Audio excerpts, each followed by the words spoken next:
अस्सलाम वालेकुम। उम्मीद है कि आप सब खैरियत व आफियत से होंगे। दोस्तों, आप सब डॉक्टर इसरार अहमद साहब के नाम से तो वाकिफ होंगे। ये पाकिस्तान के मजहबी स्कॉलर होने के साथ साथ आप एक MBBS डॉक्टर भी थे। आज के इस वीडियो में मैं आप लोगों के साथ डॉक्टर इसरार अहमद साहब की मुख्तलिफ पेशन गोइयां शेयर करूंगा जो आपने पाकिस्तानी सियासतदानों, भारतीय मुसलमानों, फलस्तीन के मुसलमानों और इसराइल के हवाले से की थी, जो आज सच साबित हो चुकी हैं। लेकिन उन पेशन गोइयों से पहले मैं आप लोगों के साथ डॉक्टर इसरार अहमद साहब की मुख्तसरन बायोग्राफी शेयर करूंगा जो बहुत इंस्पायरिंग है, मुख्तसरन, और फिर उसके बाद इंशाल्लाह आप लोगों को उनकी पेशन गोइयां बताऊंगा। डॉक्टर इसरार अहमद साहब 26 अप्रैल 1932 को भारतीय रियासत हरियाणा में आप पैदा होते हैं। जिस घराने में आप पैदा होते हैं वो राजपूत घराना था, खुशहाल घराना था। आपकी पैदाइश पर आपके वालिद साहब सरकारी मुलाजिम थे, सो अच्छी खासी खुशी बनाई जाती है। फिर डॉक्टर साहब स्कूल जाना शुरू कर देते हैं। 5 क्लास में आप अल्लामा मोहम्मद इकबाल की एक किताब जिसका नाम बांगे दरा था उसको स्टडी कर चुके थे आप, यानी 5 क्लास में भी आपका जो मेंटल लेवल था वो बहुत अप था, बहुत ऊपर था।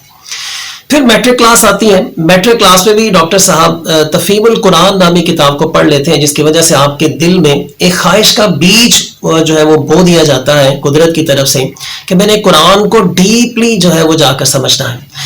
मैट्रिक क्लास में ही आपका एक माइंडसेट बन जाता है कि अगर मैं कुरान को डीपली समझना चाहता हूं तो फिर मुझे अरबिक पर अबूर हासिल होना चाहिए। सो अपनी इस ख्वाहिश के साथ जो है वो आप मजीद आगे फर्दर जो है वो स्टडी करते हैं।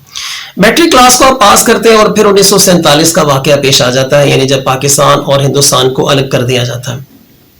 इस वाकये के बाद डॉक्टर इसरार अहमद साहब अपनी फैमिली के साथ पाकिस्तान शिफ्ट होते हैं और जिला साहिवाल में जो है वो रिहाइश इख्तियार करते हैं।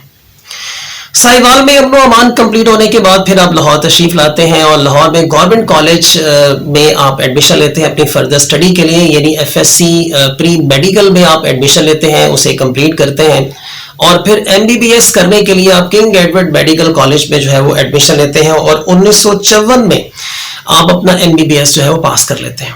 MBBS पास करने के बाद आप कराची जाते हैं और फिर कराची यूनिवर्सिटी से आप अपना MA क्लियर करते हैं। MA क्लियर करने के बाद फिर आप 1971 तक मेडिकल के साथ जो है वो अटैच रहते हैं और मुख्तलिफ जो हॉस्पिटल्स में या मुख्तलिफ तरीकों से जो है वो आप काम करते रहते हैं और इसी दौरान ही आप जमात इस्लामी को भी जो है वो ज्वाइन कर लेते हैं। लेकिन फिर जमात इस्लामी के साथ एक मजहबी इख्तलाफ होता है आपका और फिर आप जो जमात इस्लामी है उसको छोड़ देते हैं और फिर 1975 में तंजीम इस्लामी नामी एक तंजीम की जो है वो बुनियाद डालते हैं और फिर जिसके आप बानी बनते हैं, जिसके आप सरबराह बनते हैं। और 1975 में तंजीम इस्लामी की बुनियाद के बाद 1976 में आप कुरान एकेडमी लाहौर में जो मौजूद है उसकी बुनियाद डालते हैं और फिर 1991 में आप तहरीक खिलाफत का जो है वो आगाज करते हैं। जमात इस्लामी के साथ आपका इख्तलाफ दरअसल ये बनता है कि डॉक्टर इसरार अहमद साहब ये कहते हैं कि हमें पाकिस्तान में खिलाफत के हवाले से जो है वो काम करना चाहिए, लेकिन जमात इस्लामी की का जो ये माइंडसेट था कि हमें जमहूरियत के साथ रहना चाहिए और वोट और इलेक्शन के साथ पाकिस्तान में इस्लाम का निफाज करना चाहिए। जबकि डॉक्टर इसरार अहमद साहब ये कहा करते थे कि हमें जमहूरियत में नहीं जाना चाहिए, हमें इलेक्शंस नहीं लड़ने चाहिए, बल्कि हमें लोगों का माइंडसेट ये बनाना चाहिए कि हमने खिलाफत का निफाज करना है। इस टोटल ये जो जमहूरी सिस्टम है इसे हमने चेंज करना है। और डॉक्टर इसरार अहमद साहब अपनी जिंदगी में इस्टेब्लिशमेंट से और सियासतदानों से बहुत ज्यादा जो है वो नाला भी रहा करते थे। इसके अलावा डॉक्टर साहब ने 100 से ज्यादा किताबें लिखी हैं। पाकिस्तान के अलावा दीगर कई ममालिक के आपने दौरे किए हैं, जिनमें से सबसे ज्यादा दौरे आपके भारत के हैं। पीस चैनल का नाम आप सबने सुना होगा। डॉक्टर जाकिर नाइक साहब का जो एक प्लेटफॉर्म है, उस प्लेटफॉर्म से आपने बहुत ज्यादा तकारीर की हैं और इस्लाम की और दीन की सही मानों में लोगों के सामने जो है वो तशरीहात की हैं। अब बढ़ते हैं जनाब उनकी चंद एक पेशन गोइयों की जानिब। आप सबसे ये रिक्वेस्ट करूंगा कि डॉक्टर इसरार अहमद साहब जैसी शख्सियत को अपनी दुआओं में आप लाज़मन याद रखिएगा। डॉक्टर इसरार अहमद साहब ने पाकिस्तानी सियासतदानों के हवाले से पेशन गोई की थी कि एक वक्त ऐसा आएगा कि अमेरिका पाकिस्तानी सियासतदानों को इस तरीके से जकड़ लेगा, इस तरीके से अपने कंट्रोल में कर लेगा मुख्तलिफ जो बैनुल अक़वामी इदारे हैं उनके जरिए, खास तौर पर IMF के जरिए, कि पाकिस्तानी सियासतदान हिल नहीं सकेंगे। पाकिस्तानी सियासतदानों के साथ साथ वो इस्टेब्लिशमेंट को, फौज को, सबको अपने कंट्रोल में कर लेगा और फिर जिस तरीके से चाहेगा इनसे अपने काम करवाएगा। اور آج آپ دیکھ لیں کہ ہمارے پاکستان کے جتنے بھی ادارے ہیں، پاکستان کے جتنے بھی سیاستدان ہیں، جب کبھی وہ کسی بھی پرابلم میں پھنس جاتے ہیں تو کس کی طرف دیکھتے ہیں؟ امریکنز کی طرف دیکھتے ہیں. آپ نے دیکھا کہ ویسے عمران خان صاحب امریکہ کے کس قدر خلاف تھے، لیکن آج عمران خان صاحب امریکہ کی طرف دیکھ رہے ہیں کہ آپ مجھے اس ٹینشن سے جو ہے وہ بچائیں.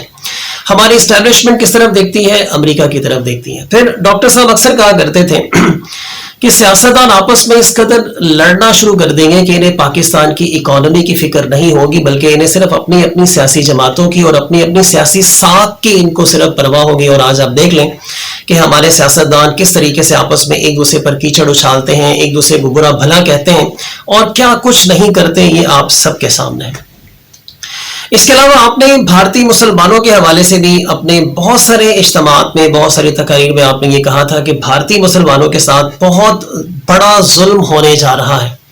اور یہ بات آپ نے تب کی تھی جب ابھی بھارت میں کسی قسم کی کوئی اس طرح کی بات چیت نہیں تھی، مسلمانوں کو ان کے رائٹس دیے جاتے تھے، مسلمانوں پہ کسی قسم کی کوئی ایسی پرابلم نہیں تھی.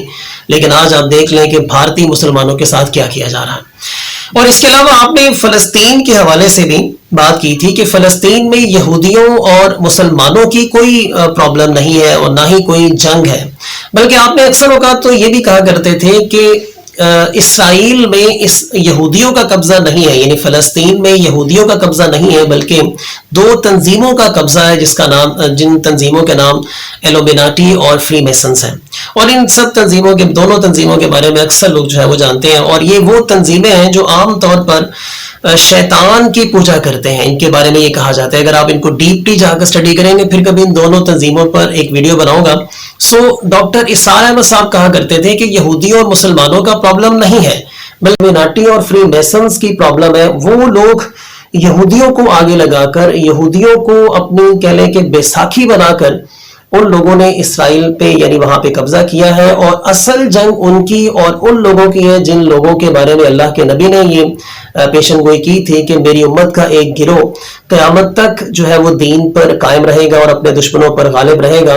اور صحابہ کرام نے جب ان سے پوچھا کہ وہ ہمیں ملیں گے کہاں پر، تو اللہ کے نبی فرماتے تھے کہ وہ بیت المقدس اور اس کے گرد و نواح میں ملیں گے. یعنی اس کا مطلب یہ ہوا کہ اللہ والے لوگ یعنی حضور صلی اللہ علیہ وآلہ وسلم کی اپنی نسل سے جو لوگ ہیں وہ آج تک دین کی سربلندی کے لیے برسر پیکار ہیں، لڑ رہے ہیں. اور یہ جو ایلومیناٹی اور فری میسنز ہیں یہ ان کے ساتھ جنگ کر رہے ہیں.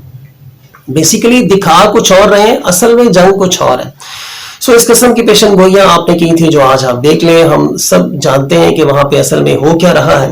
اور اس کے علاوہ آپ نے یہ بھی پیشن گوئی کی تھی کہ پاکستانی جو ہے وہ بہت زیادہ بے روی کا شکار ہو جائیں گے، ایک دوسرے پر اعتماد نہیں کریں گے بلکہ دوسروں پر جو ہے وہ اعتماد کریں گے، اپنے دین سے دور ہو جائیں گے، اور پاکستان کے جو سیاستدان ہیں وہ سود کو برا نہیں سمجھیں گے. یہ بہت سارے پیشن گوئیاں آپ نے کی جو آج سچ ثابت ہو چکی ہیں. ہم سب کو ڈاکٹر اسرار احمد صاحب کے لیے دعا کرنی چاہیے کہ اللہ تعالیٰ ان کے درجات بلند کرے اور ہم سب کو ان کی تعلیمات کو مزید آگے بڑھانے میں جو ہے وہ ہمارے اندر ایک شوق پیدا کرے. آپ سب اپنا اور اپنے آس پاس کے لوگوں کا بہت سارا خیال رکھیے گا. اللہ حافظ.